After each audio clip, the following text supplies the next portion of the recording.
بسم اللہ الرحمن الرحیم۔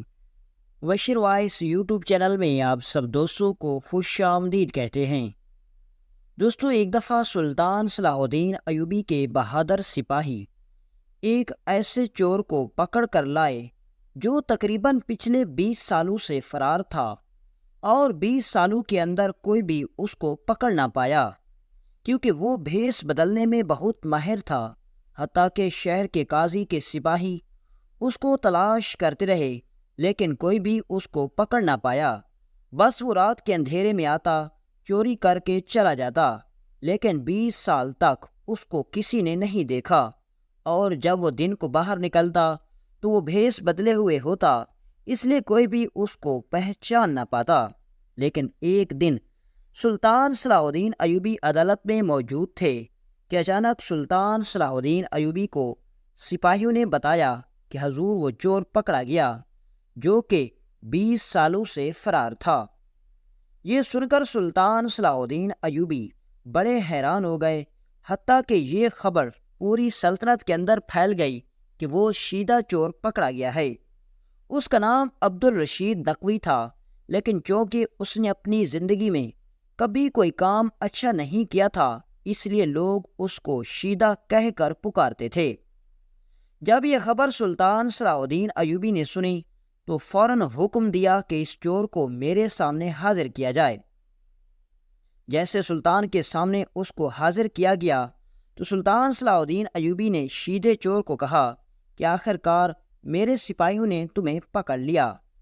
تم 20 سال بھاگتے رہے، لیکن آخر کار میرے سپاہیوں کے جال میں پھنس گئے۔ تو اس نے کہا، سلطان معظم، میں آپ کے سپاہیوں کی وجہ سے نہیں پکڑا گیا، بلکہ میں ایک بلی کی وجہ سے پکڑا گیا۔ یہ سن کر سلطان صلاح الدین ایوبی اور دیگر درباری حیران ہوئے، اور پھر سلطان نے کہا، یہ تم کیا کہہ رہے ہو؟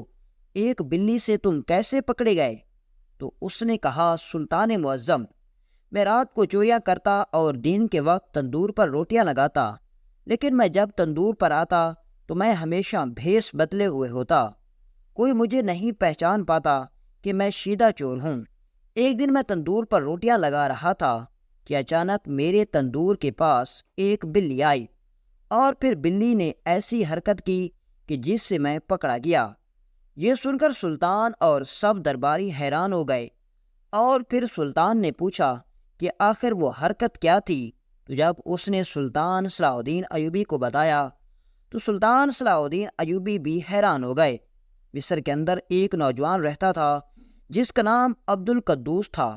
وہ نوجوان ایک تاجر تھا۔ وہ شہر کے چھوٹے بڑے بازاروں کے اندر تجارت کرتا، اور آہستہ آہستہ اس کا کاروبار بڑھنے لگا۔ اس کو تجارت میں دلچسپی ہونے لگی، اور اب اس کا کاروبار کئی بازاروں کے اندر پھیلنے لگا۔ اب وہ کبھی کسی بازار کے اندر ہوتا تو کبھی کسی بازار کے اندر ہوتا۔ ایک دن وہ ایک بازار کے اندر موجود تھا تو عبدالقدوس تاجر کا سارا سامان باہر بکھرا پڑا ہوا تھا، کیونکہ اس دوران قافلہ بہت سارا سامان لے کر بازار کے اندر پہنچا تھا، اور اس تجارتی قافلے کے اندر سب سے زیادہ سامان عبدالقدوس تاجر کا تھا۔ دکان کے اندر اتنی جگہ نہیں تھی کہ وہ سامان مزدور اندر رکھ سکیں، لہٰذا عبدالقدوس نے فیصلہ کیا کہ جتنا سامان دکانوں کے اندر آتا ہے اندر رکھ دیا جائے، باقی سامان کو باہر دکان کے ترتیب دیا جائے، اور رات کے وقت سپاہی اس سامان کی حفاظت کریں گے، اور کل صبح اس سامان کو دوسرے بازاروں کے اندر بھجوا دیا جائے گا۔ سامان بہت قیمتی تھا، عبدالقدوس نے سپاہیوں کے ذمہ لگایا۔ اب سپاہی سامان کی حفاظت کرنے لگے، لیکن عبدالقدوس دلی طور پر اطمینان میں نہیں تھا کہ کہیں میں جا کر گھر آرام کر کے سو جاؤں، اور کہیں چور یا ڈاکو نہ آ جائے اور میرا سارا سامان لوٹ کر چلا نہ جائے۔ میں ان سپاہیوں کے بھروسے سے اپنا قیمتی سامان باہر رکھ کر نہیں جا سکتا۔ عبدالقدوس تاجر نے اپنے ایک سپاہی کو بھیجا کہ میرے لیے کھانے کا بندوبست کرو، میں آج کی رات اسی دکان کے اندر قیام کروں گا۔ عبدالقدوس تاجر کا قریبی سپاہی گیا اور ایک تندور والے کے پاس کھانا لے کر آیا۔ تاجر نے کھانا کھایا، نماز عشاء ادا کی اور اس کے بعد آرام کرنے لگا۔ تھوڑی دیر گزری تو تاجر نے محسوس کیا کہ کسی کے سسکنے کی آواز آ رہی ہے۔ عبدالقدوس تھوڑا سا فاصلے پر کھلے آسمان تلے اپنے بستر پر آرام فرما رہا تھا۔ عبدالقدوس اٹھا، ادھر ادھر دیکھنے لگا، لیکن اسے کوئی آدمی نظر نہ آیا۔ پھر تھوڑی دیر گزری، پھر اسے کسی کے سسکنے کی آواز آنے لگی۔ عبدالقدوس آواز کا پیچھا کرنے لگا تو چلتا چلتا وہ ایک دکان کے کونے پر گیا تو اس نے دیکھا کہ ایک خوبصورت، حسین و جمیل نوجوان لڑکی دکان کے کونے میں بیٹھی رو رہی تھی۔ عبدالقدوس نے آواز لگائی، تم کون ہو؟ لڑکی ڈر کے اٹھ کر کھڑی ہو گئی اور کہا، حضور مجھے معاف کر دیں۔ تو عبدالقدوس نے کہا، تم یہاں اس وقت کیا کر رہی ہو؟ تو اس لڑکی نے کہا، میرے بابا مجھے بچپن ہی سے چھوڑ کر چلے گئے۔ میں اپنی ایک سوتیلی ماں کے پاس رہتی تھی، لیکن آج شام کے وقت میری سوتیلی ماں نے مجھے دھکے دے کر نکال دیا۔ میرے پاس رہنے کے لیے کوئی جگہ نہیں تھی تو میں اس دکان کی نکڑ پر بیٹھ گئی، لیکن مجھے بہت ڈر لگ رہا ہے کیونکہ آج سے پہلے میں نے کبھی اسی طرح اکیلے رات نہیں گزاری۔ یہ دیکھ کر بالکل دوست تاجر کے دل میں اس لڑکی کے لیے ہمدردی پیدا ہونے لگی۔ عبدالقدوس تاجر نے کہا، تم ابھی یہاں رکو، میں آتا ہوں۔ عبدالقدوس تاجر گیا، اپنا گھوڑا کھولا اور سپاہیوں کو کہا، تم نے اس سامان کی حفاظت کرنی ہے، میں گھر واپس جا رہا ہوں۔ عبدالقدوس تاجر اکیلا گھر کے اندر رہتا تھا۔ عبدالقدوس نے گھوڑے پر لڑکی کو بٹھایا، اپنے گھر لے آیا۔ لڑکی کا ڈر تھوڑا بہت ختم ہو چکا تھا، لیکن لڑکی نہیں جانتی تھی کہ آگے اس کے ساتھ کیا ہونے والا ہے۔ اب تاجر کے پاس ایک عورت کا لباس پڑا ہوا تھا۔ اس نے اس لڑکی کو لباس نکال کر دیا۔ لڑکی نے صاف ستھرا لباس پہنا۔ اس کے بعد اس نے اس لڑکی کو کھانا کھلایا۔ کھانا کھلانے کے بعد رہنے کے لیے ایک کمرہ دے دیا اور جا کر خود دوسرے کمرے کے اندر آرام کرنے لگا۔ تھوڑی دیر گزری تو تاجر نے دیکھا کہ وہ لڑکی اپنے کمرے سے نکل کر اس کے دروازے پر آ کر کھڑی ہو گئی۔ تاجر نے پوچھا، بتاؤ تمہیں اب کیا پریشانی ہے؟ تمہیں ڈرنے کی کوئی ضرورت نہیں، تم یہاں محفوظ ہو۔ تو لڑکی نے کہا، حضور مجھے اکیلے کمرے میں بہت ڈر لگتا ہے اور یہ میرا انجان گھر ہے۔ تو قدوس تاجر نے مجبوراً لڑکی کو کہا کہ تم یہاں اس خیمے کے اندر آ جاؤ اور ایک کونے کے اندر بستر بچھا کر سو جاؤ۔ لڑکی بہت خوبصورت تھی، حسین و جمیل، نرم و نازک تھی۔ وہ فوراً اپنے کمرے کے اندر گئی، ایک چادر لی اور آ کر تاجر کے خیمے کے کونے میں آرام کرنے لگی۔ اب اس خیمے کے اندر تاجر اور اس لڑکی کے علاوہ کوئی نہیں تھا۔ تھوڑی دیر گزری تو قدوس تاجر کے دل کے اندر شیطان نے وسوسہ ڈال دیا۔ اب تاجر کے دل میں خیال آنے لگا کہ لڑکی بہت خوبصورت ہے، اس کا کوئی پیچھے وارث بھی نہیں، اور اس وقت یہاں یہ اکیلی ہے، کیوں نہ اس لڑکی کے ساتھ آج اپنی رات رنگین کر لی جائے، اور مجھے لگتا ہے کہ لڑکی کو بھی کوئی مسئلہ نہیں ہوگا۔ پھر تاجر نے سوچا کہ یہ بھی کسی کی عزت ہے، لہٰذا اس کی طرف بری نظر سے نہیں دیکھنا چاہیے، لیکن شیطان اب اس پر غالب آ چکا تھا۔ تھوڑی دیر گزری تو لڑکی نے محسوس کیا کہ اس کے بستر پر اس کے علاوہ کوئی اور موجود ہے، لیکن چند ہی لمحے گزرے کہ قدوس تاجر نے لڑکی کو اپنے قابو میں کر لیا اور اس لڑکی کے ساتھ ساری رات گزار دی۔ اب صبح ہوئی، قدوس تاجر نے لڑکی کو چند سکے دیے اور کہا، تم یہاں سے چلی جاؤ، اگر گاؤں کے لوگوں نے میرے گھر کے اندر ایک نوجوان لڑکی کو دیکھ لیا تو میری بہت بدنامی ہو جائے گی۔ لڑکی نے سونے کے سکوں والی تھیلی لی اور اس گھر سے چلی گئی۔ اب تاجر بھی اپنے کام کی غرض سے بازار کی طرف نکل گیا۔ وقت گزرنے لگا، تقریباً 1 ماہ گزرا تو ایک دن تاجر اپنے گھر لوٹا تو اس نے دیکھا کہ اس کے دروازے پر ایک لڑکی بیٹھی ہوئی تھی۔ اس نے اپنے منہ میں اپنی باہوں میں چھپا رکھا تھا۔ تاجر نے پوچھا، تم کون ہو؟ تو جب لڑکی نے سر اٹھایا تو دیکھ کر تاجر کے پیروں تلے زمین نکل گئی، کیونکہ یہ وہی لڑکی تھی جو 1 ماہ پہلے قدوس تاجر کے پاس آئی تھی۔ تاجر نے کہا، کیا تمہیں ابھی تک کوئی سہارا نہیں ملا؟ کیا تمہیں ابھی تک کوئی ٹھکانہ نہیں ملا؟ تو لڑکی نے کہا، اے تاجر، تم نے مجھے برباد کر دیا، اب تمہیں میرے اپنانے کے علاوہ تمہارے پاس اور کوئی چارہ نہیں۔ تاجر نے کہا، یہ تم کیا کہہ رہی ہو؟ میری سمجھ میں کچھ نہیں آ رہا۔ تو تاجر کو اس لڑکی نے کہا کہ اس رات تم نے مجھے اپنی باہوں میں لے لیا اور میں بھی تیرے جسم کی خوشبو میں ڈوب گئی، لیکن اس کا انجام کیا ہوگا نہ ہی میں نے سوچا اور نہ ہی تم نے، اور تیرے حرام نطفے سے میں حاملہ ہو گئی۔ پہلے بھی مجھے رہنے کے لیے کوئی ٹھکانہ نہیں مل رہا تھا، میں در بدر کی ٹھوکریں کھا رہی تھی، لیکن اب میں حاملہ ہو گئی ہوں، اور اس بات کی خبر کسی کو لگ گئی تو قاضی مجھے سیدھا سیدھا سنسار کر دے گا۔ تاجر بڑا حیران ہوا اور کہا، یہ تم کیا کہہ رہی ہو؟ تو لڑکی نے کہا کہ تم میرے ساتھ نکاح کر لو، ورنہ میں چیخ چیخ کر سارے گاؤں والوں کو بتا دوں گی کہ تم نے میرے ساتھ زیادتی کی۔ تاجر بہت ہی عزت دار انسان تھا، لیکن اپنی عزت کی ڈر کی وجہ سے اس نے لڑکی کی پیشکش کو قبول کر لیا اور اس لڑکی کے ساتھ نکاح کر لیا۔ لیکن اس لڑکی کے پیٹ میں پلنے والا نطفہ حرام کا تھا، کیونکہ نکاح سے پہلے وہ جنم لے رہا تھا۔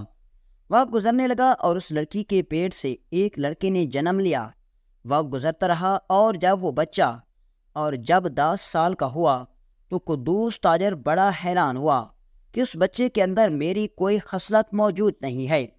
میں نے اس کو ساری زندگی ایک بھی حرام کا لقمہ نہیں کھلایا، لیکن اس کی رگوں کے اندر ایسا لگتا ہے حرام کا خون دوڑ رہا ہے۔ تو اس کی بیوی اس کو کہتی کہ اس میں ہم دونوں کی غلطی ہے، اگر تم اس رات میرے ساتھ زناح نہ کرتے تو آج یہ نہ ہوتا۔ یہ بچہ زناح کے بعد پیدا ہوا ہے، نہ کہ نکاح کے بعد، اور اس لیے اس کے اندر ایک حلالی کی کبھی خاصیت نہیں آ سکتی۔ یہ سن کر تاجر اپنے اس قدم پر بہت پچھتایا، لیکن اس کے پاس پچھتانے کے علاوہ اور کوئی چارہ نہیں تھا۔ اب وقت گزرنے لگا۔ جب عبد القدوس کا بیٹا 18 سال کا ہوا تو قدوس تاجر کی موت ہو گئی، اور بہت سی روایات میں یہ بھی ملتا ہے کہ اس تاجر کے ساتھ ساتھ اس کی بیوی کی بھی ساتھ موت ہو گئی، اور بہت سی روایات میں ملتا ہے کہ اس کی بیوی کی 2 سال بعد موت ہوئی تھی۔ عبد القدوس تاجر کے بیٹے کا نام عبد الرشید نقوی تھا۔ تاجر کی موت سے پہلے تو لوگ اس کو بڑے ہی عزت و احترام کے ساتھ پیش آتے، لیکن لوگ اس کو ایک کامیاب تاجر کے بیٹے کے طور پر پہچانتے تھے۔ لیکن اپنے باپ کے جاتے ہی عبد الرشید نقوی نے وہ سارے کام کرنا شروع کر دیے جو کوئی بھی اوباش نوجوان کر سکتا ہے۔ عبد الرشید نقوی نے اپنے باپ کی ساری دولت چند سالوں کے اندر زنا، شراب نوشی اور جوا میں لٹا دی، اور گاؤں کے لوگ اب اس کو عبد الرشید نقوی نہیں بلکہ شیدہ کہہ کر پکارتے تھے۔ اب شیدہ بری لت کے اندر پڑ چکا تھا، اگر وہ ایک رات بھی شراب نہ پیتا تو اس کا وقت نہیں گزرتا تھا، لیکن اس کے پاس شراب کے لیے رقم موجود نہیں تھی، کیونکہ وہ سب دولت لٹا چکا تھا، ختم کر چکا تھا۔ اب شیدے نے آہستہ آہستہ اپنی خواہشات کو پورا کرنے کے لیے چوریاں کرنا شروع کر دیں۔ شروع میں اس نے ریوڑ سے ایک دمبا چرایا تھا، لیکن وقت گزرنے کے ساتھ ساتھ وہ اتنا بڑا چور بن گیا کہ پورے کے پورے قافلے لوٹ لیتا۔ تو کبھی بڑے بڑے تاجروں کے گھر میں گھس جاتا اور ایک سکہ بھی نہیں چھوڑتا، سب کا سب لوٹ کر چلا جاتا، اور اس کے بعد دن کو روح پوش ہو جاتا۔ وقت گزرنے لگا، لیکن شیدے نے چند سالوں کے اندر دولت تو بہت بنا لی، لیکن اب اس کے پاس دنیا کا سکون نہیں تھا۔ اس کی رات تو بڑی چین سے گزرتی، لیکن دن کو اسے کبھی غاروں میں تو کبھی سرنگوں میں چھپنا پڑتا، کیونکہ اب وہ شہر کے اندر اتنا بدنام ہو چکا تھا کہ ہر کوئی اس کو شیدے چور کے نام سے جانتا تھا، اور وہ جانتا تھا کہ کبھی بھی کسی نے مجھے کہیں دیکھ لیا تو میرا وہ دن آخری دن ہوگا۔ جب چند سال گزرے تو شیدے نے منصوبہ بنایا کہ میں کوئی ایسا طریقہ کرتا ہوں جس سے میں اپنی زندگی کو اچھے طریقے سے گزار سکوں اور مجھے کوئی بھی پکڑ نہ سکے۔ اب شیدے چور نے دل میں سوچا کہ میں بازار کے اندر بھیس بدل کر کوئی کاروبار شروع کر دیتا ہوں، سارا دن بازار میں گزر جائے گا اور رات کو پھر کسی اچھے سے تاجر کے گھر میں چوری کر کے اپنا بندوبست کر لوں گا۔ اب شیدہ چور وہ واحد چور تھا جس کا کوئی گروہ نہیں تھا۔ وہ اکیلا جہاں بھی جاتا سب کچھ لوٹ کر چلا جاتا۔ اب شیدہ چور سوچنے لگا کہ کچھ ایسا کیا جائے جس میں بازار کے اندر پکڑا بھی نہ جاؤں اور اپنی زندگی اچھے طریقے سے گزار لوں۔ تو اب شیدے چور نے سوچا کہ میں بازار کے اندر ایک چھوٹی سی تندور کی دکان کھول لیتا ہوں، بھیس بدل کر دن کو کاروبار کروں گا اور لوگوں کو اپنا نام کوئی اور بتاؤں گا، اور شام کے وقت اپنے اصلی چہرے میں اپنا اصل کام شروع کر دوں گا۔ شیدے نے بازار کے اندر دکان کھولی، لیکن شیدے کے ہاتھ میں اتنی لذت اور اتنی طاقت تھی کہ شیدے کی بنائی گئی روٹیاں پورے بازار کے اندر مشہور ہو گئی۔ شیدہ بڑا حیران ہوتا کہ جس کام کو کرنے کے لیے میں نے ذرا بھی محنت نہیں کی، آخر میرا کاروبار اتنا کیسے بڑھ رہا ہے۔ اب وقت گزرنے لگا اور تقریباً شیدے کو 20 سال گزر گئے، لیکن شیدہ اسی بازار کے اندر تندور کا کام کرتا رہا اور چوریاں بھی کرتا رہا، لیکن اس کو کوئی نہ پکڑ پایا۔ اس بات کی خبر سلطان صلاح الدین ایوبی رحمۃ اللہ علیہ کو ملی کہ مصر کے اندر شیدے نام کا ایک چور ہے جو رات کے وقت نمودار ہوتا ہے اور سب کچھ لوٹ کر چلا جاتا ہے، لیکن آج تک اس کو کسی نے نہیں دیکھا۔ کوئی نہیں جانتا کہ شیدہ چور ایک تندور والے کے بھیس میں بازار کے اندر روٹیاں بیچتا ہے اور رات کو چوریاں کرتا ہے۔ یہ بات صرف شیدہ چور ہی جانتا تھا۔ شہر کے قاضی کے پاس اتنے مقدمات آئے کہ قاضی بھی حیران ہو گیا، اور سب کی یہی رودات تھی کہ قاضی صاحب، ہمارے گھر کے اندر رات کے وقت کوئی ایسا چور آتا ہے جو سب کچھ چوری کر کے لے جاتا ہے، لیکن وہ اتنا شاطر ہے کہ اپنے پیچھے ایک بھی سراغ نہیں چھوڑتا۔ شہر کا قاضی بڑا حیران ہوا کہ آخر وہ چور کون ہو سکتا ہے۔ جب قاضی صاحب نے تحقیق کروائی تو قاضی صاحب کو پتہ چلا کہ یہ کام صرف شیدہ چور ہی کر رہا ہے، اور اس کو تقریباً 20 سال گزر گئے۔ آج تک اس کو دن کے وقت کسی نے نہیں دیکھا، حتیٰ کہ رات کے وقت وہ آتا ہے اور سب کچھ لوٹ کر چلا جاتا ہے۔ 20 سال سے شیدے چور کو کسی نے نہیں دیکھا۔ بس یہی کہنا ہے کہ ساری چوریوں کے پیچھے شیدے چور کا ہی ہاتھ ہے۔ قاضی بڑا حیران ہوا اور اس نے اپنے شہر کے اندر سپاہیوں کا ایک دستہ بھیجا، لیکن سب ناکام رہے، کوئی بھی شیدے چور کو پکڑ نہ پایا۔ سلطان صلاح الدین ایوبی کو خبر ملی کہ شیدہ چور، جس نے لوگوں کو بہت تنگ کر رکھا ہے، اور اس نے کوئی بھی ایسا تاجر نہیں چھوڑا جس کو اس نے نہ لوٹا ہو۔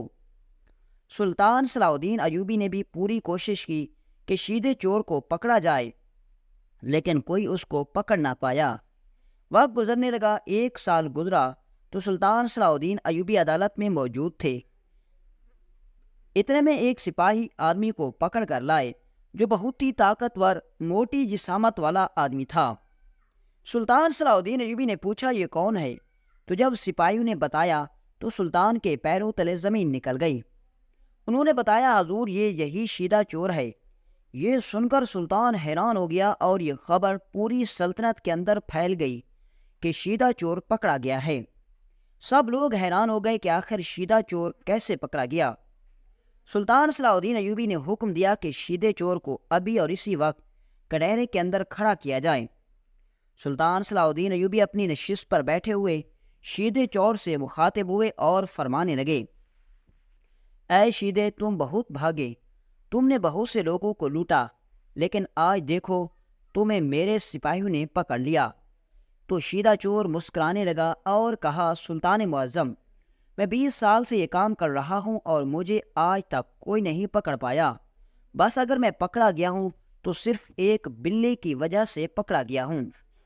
یہ سن کر سلطان صلاح الدین ایوبی حیران ہو گئے اور کہا، وہ کیسے؟ ایک بلی سے تم کیسے پکڑے گئے؟ تو شیدے چور نے کہا، سلطان معظم، یہ راز میں آج سب لوگوں کے سامنے واضح کر رہا ہوں کہ پچھلے 20 سالوں کے اندر میں بازار کے اندر تندور کا کام کرتا تھا۔ میری تندور کی دکان ہے، میں اسی پر روٹیاں لگاتا اور پورے شہر کے اندر میری روٹیاں بہت مشہور تھیں، اور میں دن کو تندور پر کام کرتا اور رات کو لوگوں کے گھروں میں چوریاں کرتا۔ اور یہ کام کرتے ہوئے مجھے 20 سال گزر گئے۔ حضور، ایک دن میں تندور پر روٹیاں لگا رہا تھا تو ایک مسافر میری دکان پر آیا۔ اس نے کہا، حضور، میرے پاس کھانے کے لیے کچھ نہیں ہے، کیا آپ مجھے 2 روٹیاں مفت میں دے سکتے ہیں؟ میں نے اس مسافر کی زہری حالت کو دیکھا تو وہ بہت ہی غریب لگ رہا تھا۔ مجھے یقین ہو گیا کہ یہ واقعی میں ضرورت مند ہے۔ میں نے اس سے کہا، بابا جی تم بیٹھ جاؤ، میں تمہیں ابھی پیٹ بھر کر کھانا کھلاتا ہوں۔ سلطان معظم، میں نے اس کو کھانا کھلایا۔ تھوڑی دیر گزری تو میری نظر اس کے تھیلے پر پڑی۔ میں نے پوچھا، بابا جی یہ کیا چیز ہے جو آپ نے تھیلے میں رکھی ہوئی ہے؟ تو اس نے کہا، حضور یہ میری پالتو بلی ہے اور میں نے اس کو ایک چھوٹا سا بچہ تھا اور اس وقت سے پال رہا ہوں۔ تو میں نے اس سے کہا، بابا جی ایک بلی سے اتنا پیار کیسے ہو سکتا ہے؟ شیدی نے کہا، حضور اس بلی کے اندر بہت خاصیت ہے، لیکن اس کی سب سے بڑی خاصیت یہ ہے کہ اس بلی کو جس وقت تک آپ کچھ نہ ڈالیں یہ اس وقت تک کچھ نہیں کھائے گی، حتیٰ کہ آپ اس کے سامنے دودھ رکھ دیں لیکن آپ اسے پینے کا نہ کہیں گے تو یہ نہیں پیے گی۔ اور اس کی سب سے بڑی خاصیت یہ ہے کہ یہ بلی حرام کا ایک لقمہ بھی نہیں کھاتی۔ بے شک آپ اس کو آزما کر دیکھ لیں۔ تو میں نے کہا، حضور کیا آپ مجھے یہ بلی دکھا سکتے ہیں؟ حضور اس نے مجھے بلی دکھائی تو میں بڑا خوش ہو گیا۔ وہ بلی بہت ہی خوبصورت تھی، اس جیسی خوبصورت بلی میں نے آج تک نہیں دیکھی۔ میں نے اس مسافر کو کہا، حضور کیا آپ یہ بلی مجھے دے سکتے ہیں؟ اس کے بدلے میں آپ مجھے جتنی بھی رقم کہیں گے میں آپ کو دینے کے لیے تیار ہوں۔ اس نے کہا، بیٹا یہ میری پالتو بلی ہے اور میں اس کو بیچنے کے لیے نہیں لایا، لیکن ہاں میں ایک مسافر ہوں، میرے پاس کوئی ٹھکانہ بھی نہیں، میرے پاس اپنا پیٹ بھرنے کے لیے 2 وقت کی روٹی نہیں، تو میں اس بلی کو کیا کھلاؤں گا؟ میں یہ بلی تمہیں تحفے میں دینا چاہتا ہوں۔ حضور میں بڑا خوش ہو گیا اور میں نے وہ بلی اس سے لے لی اور اس مسافر کو زبردستی 50 سونے کے سکے دے دیے۔ حضور اب میں سارا دن تندور پر کام کرتا اور بلی میرے ارد گرد گھومتی رہتی۔ میں اس کو تندور پر روٹیاں پکاتا، وہ کھلاتا، دودھ پلاتا اور میں اسی طرح اس سے پیار کرنے لگا۔ وہ بلی مجھے بہت پسند تھی۔ اب میں بھی صبح صبح آتا تو اس بلی کو اپنی دکان سے نکالتا اور سارا دن وہ میرے ساتھ رہتی۔ لیکن جب میں شام کو دکان بند کرتا تو میں نے اس کا چھوٹا سا گھر بنایا ہوا تھا جس کے اندر میں اس کو بند کر کے جاتا، کیونکہ میں جانتا تھا کہ میں نے ساری رات تو چوری کرنی ہے، یہ کہاں رہے گی، اور صبح آ کے پھر اس کو کھانا کھلاتا اور میں سارا دن تندور پر کام کرتا اور وہ بلی میرے ساتھ رہتی۔ سلطان معظم، ایک دن میں ایک تاجر کے گھر میں گیا، میں نے وہاں چوری کی اور چوری کرنے کے بعد بہت سارا مال لوٹا۔ تو میں جب وہاں سے گزرنے لگا تو اس تاجر کے باورچی خانے میں پورے کا پورا بھنا ہوا بکرا پڑا ہوا تھا۔ مجھے یقین ہو گیا کہ یہ اس تاجر کے گھر کے اندر آج مہمان آئے ہوں گے، یہ اتنا خوبصورت لذیذ کھانا بنا ہوا بکرا بچ گیا ہوگا۔ میں نے سوچا کیوں نہ اس بکرے کو بھی اٹھا کر لے جاتا ہوں، گھر جا کر بڑے ہی مزے سے کھاؤں گا۔ میں نے سارا سامان ایک تھیلے کے اندر ڈالا اور اس کے بعد اس بکرے کو اٹھایا اور اپنے گھر لے آیا۔ میں اس گوشت کو جب کھانے لگا تو مجھے اپنی بلی یاد آنے لگی کہ کاش وہ بھی میرے پاس ہوتی تو میں اس کو بھی کھلاتا، لیکن میرے دل میں خیال آیا کہ میں اس کے لیے گوشت بچا کے رکھ لیتا ہوں، صبح جا کر اس کو کھلاؤں گا۔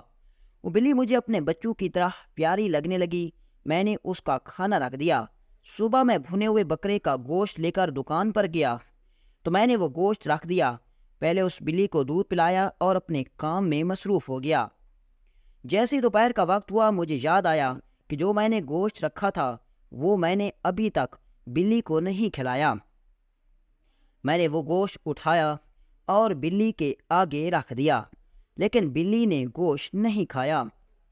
میں بڑا حیران ہوا کہ آخر یہ اتنا لذیذ گوشت کیوں نہیں کھا رہی۔ تو پھر میرے خیال میں آیا کہ اس بوڑھے مسافر نے مجھے کہا تھا کہ یہ حرام کا لقمہ بھی نہیں کھاتی اور یہ گوشت چوری کا گوشت ہے، اور مجھے لگتا ہے یہی وجہ ہے کہ یہ نہیں کھا رہی۔ لیکن سلطان معظم بدقسمتی سے وہ لفظ میں نے اپنی زبان سے نکالے اور وہ لفظ میری دکان میں موجود بیٹھے ایک گاہک نے سن لیے، اور وہ گاہک کوئی اور نہیں تھا بلکہ وہ ایک سپاہی تھا، اور وہ سپاہی بھی کسی اور کا نہیں تھا بلکہ آپ کا سپاہی تھا، جو جاسوس بن کر خاص طور پر مجھے ہی تلاش کر رہا تھا۔ جب سپاہی نے یہ سنا کہ یہ بلی حرام کا ایک لقمہ بھی نہیں کھاتی اور اس نے یہ گوشت اس لیے نہیں کھایا کہ یہ حرام کا ہے، تو اس کو مجھ پر شک ہو گیا۔ اب اس نے میری دکان سے کھانا کھایا اور جا کر بازار کی نکڑ پر بیٹھ گیا اور میرے بارے میں معلومات اکٹھی کرنے لگا۔ جب میں نے شام کو دکان بند کی، اپنی بلی کو ایک کمرے کے اندر بند کیا اور جب اپنے گھر کی طرف نکلنے لگا تو آپ کے سپاہی نے باقی سپاہیوں کے ساتھ میرا پیچھا کرنا شروع کر دیا۔ میں اپنے گھر کے اندر گیا، کچھ ضروری سامان رکھا اور جیسے ہی آدھی رات کا وقت ہوا تو میں چوری کرنے کے لیے نکل پڑا، لیکن میں ہی نہیں جانتا تھا کہ آپ کے سپاہی مجھے چھپ کر دیکھ رہے تھے۔ سلطان معظم، جیسے ہی میں چوری کرنے کے لیے ایک بوڑھی عورت کے گھر میں داخل ہوا جس کی بیٹی زیورات رکھے ہوئے تھے، تو اسی وقت آپ کے سپاہی اس بوڑھی عورت کی جھونپڑی کے اندر داخل ہو گئے، اور وہ اتنا تیزی سے داخل ہوئے کہ مجھے پتہ ہی نہ چلا اور انہوں نے مجھے پکڑ لیا۔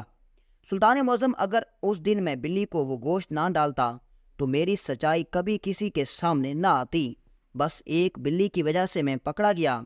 یہ سن کر سلطان صلاح الدین ایوبی نے کہا کہ بے شک تمہیں پکڑنے میں بلی ایک ذریعہ بنی، لیکن تمہارے گناہ اتنے زیادہ ہو چکے تھے کہ اب تمہارے کندھوں کے اندر تمہارے گناہوں کا بوجھ اٹھانے کی طاقت نہیں رہی۔